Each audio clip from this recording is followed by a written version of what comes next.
I am continuing my reading. What I'm doing in this series is to read through the entire standard works of the Church of Jesus Christ of Latter-day Saints.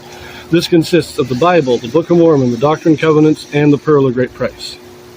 I am reading in a chronological order of events, not according to publication or volume, so I will be skipping around a bit as I move along. So now we are continuing in the Book of Alma. The city of Ammonihah is destroyed, Lamanites are defeated, and the Ammonites are hunted.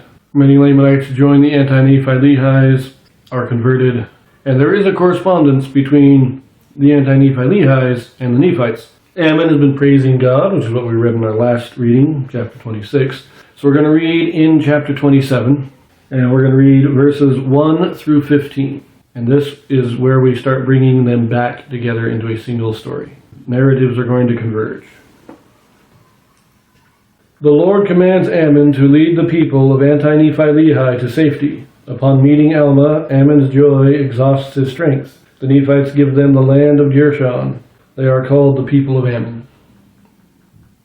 Now it came to pass that when those Lamanites who had gone to war against the Nephites had found, after their many struggles to destroy them, that it was in vain to seek their destruction, they returned again to the land of Nephi. And it came to pass that the Amalekites, because of their loss, were exceedingly angry. And when they saw that they could not seek revenge from the Nephites, they began to stir up the people in anger against their brethren, the people of Anti-Nephi-Lehi.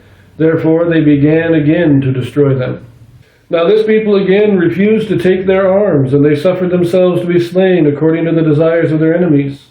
Now when Ammon and his brethren saw this work of destruction among those whom they so dearly loved, and among those who had so dearly loved them, for they were treated as though they were angels sent from God to save them from everlasting destruction. Therefore, when Ammon and his brethren saw this great work of destruction, they were moved with compassion, and they said unto the king, Let us gather together this people of the Lord, and let us go down to the land of Zarahemla, to our brethren the Nephites, and flee out of the hands of our enemies, that we be not destroyed. But the king said unto them, Behold, the Nephites will destroy us, because of the many murders and sins we have committed against them.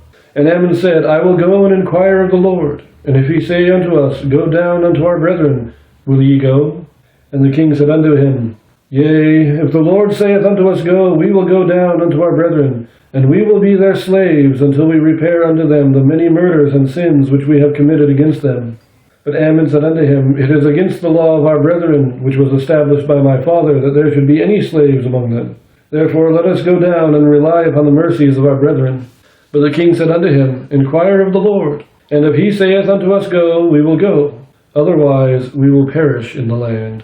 And it came to pass that Ammon went and inquired of the Lord, and the Lord said unto him, Get this people out of this land, that they perish not. For Satan has great hold on the hearts of the Amalekites, who do stir up the Lamanites to anger against their brethren to slay them. Therefore get thee out of this land, and blessed are this people in this generation, for I will preserve them. And now it came to pass that Ammon went and told the king all the words which the Lord had said unto him. And they gathered together all their people, yea, all the people of the Lord, and did gather together all their flocks and herds, and departed out of the land, and came into the wilderness which divided the land of Nephi from the land of Zarahemla, and came over near the borders of the land. And it came to pass that Ammon said unto them, Behold, I and my brethren will go forth into the land of Zarahemla, and ye shall remain here until we return. And we will try the hearts of our brethren, whether they will that ye shall come into their land.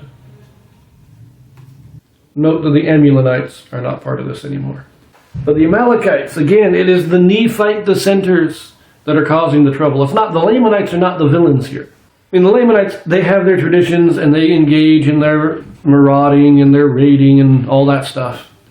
But the actual wars, the outright attempt to destroy the Nephites, this is the Amalekites who are driving this. And we get the impression, we read about the one battle with the Zoram and his two sons at the River Sidon, but we get these indications that there were many battles being fought. It wasn't just one. There were a number of battles being fought. The Lamanites tried a few times, we were driven on by the Amalekites to try a few times to destroy the Nephites, and they failed every time. They are not having any success here. And now the Amalekites are angry, and they can't take it out on the Nephites. I mean, the only reason they attacked the Nephites in the first place, really, was because the Lamanites refused to attack the Anti-Nephi-Lehies. Now they realize they can't fight the Nephites. So they once again turn to the Anti-Nephi-Lehies. Now what's going on here? I thought the Lamanites refused to attack him, didn't they? But remember that most of the Lamanites who were willing, they went and joined the Anti-Nephi-Lehies already. All the good Lamanites, you might say, all the ones that had the inclination to not attack their brethren, have become their brethren. They've joined them. All that's left are the more hardened, are the more bloodthirsty. And so now the Amalekites are able to once again raise their armies and go against the Anti-Nephi-Lehies because they no longer have those who are unwilling to fight in their army. Now I do like the attitude of the king here. This of course is the king Anti-Nephi-Lehi, the brother of Lamoni.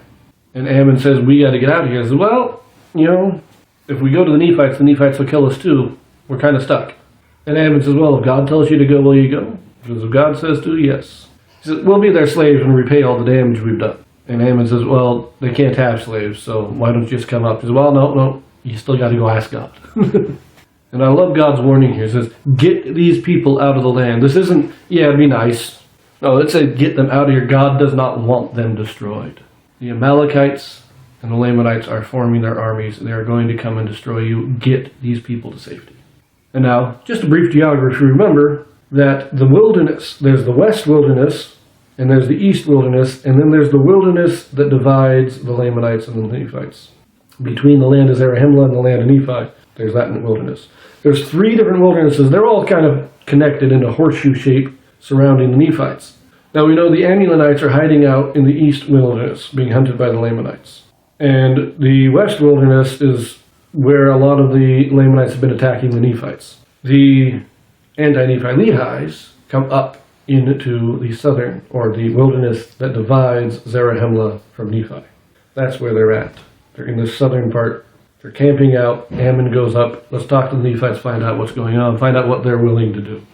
We leave that here, and we're going to have a kind of a dual reading next as we read about the meeting of Alma and Ammon and the sons of Mosiah, and then we will see how this story progresses. So I will see you there.